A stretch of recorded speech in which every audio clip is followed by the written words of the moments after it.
میں اہل حدیث کے منہج کو 24 کیرٹ سونا سمجھتا ہوں. اہل حدیث کا منہج وہی ہے جس کے اوپر اللہ کے نبی علیہ السلام نے اپنے صحابہ اور اہل بیت کو چھوڑا تھا, اور قیامت تک جو ایک گروہ حق پر قائم رہے گا وہ وہی منہج ہے جو اہل حدیث کا منہج ہے. اہل حدیث فرقہ نہیں. ہاں, یہ ذہن میں رکھیے گا. یہ فرق میں کیوں کر رہا ہوں؟ دیکھیں, یہود و نصارہ کے مقابلے پر ہم مسلمانوں کو بہتر سمجھتے ہیں, ایسا ہی ہے نا؟ اس وجہ سے نہیں کہ انہوں نے نام کا ٹائٹل لگایا ہوا ہے, اس وجہ سے کہ اسلام ایک سچا دین ہے.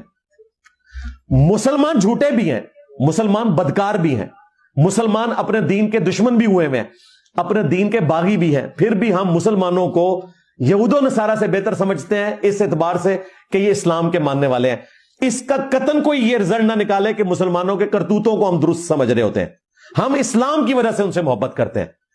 اہل حدیث کو میں بہتر سمجھتا ہوں ان کے منہج کی وجہ سے, ان کے کرتوتوں کی وجہ سے نہیں, ان کی فرقہ واریت کی وجہ سے نہیں. کہ قرآن کے خلاف کسی امام کی بات ہی کیوں نہ ہو, کسی پیر فقیر کی بات ہی کیوں نہ ہو, کسی ولی اللہ کی بات ہی کیوں نہ ہو, ہم جوتے کی نوک پر رکھ کر دیوار پر لات مار دیتے ہیں.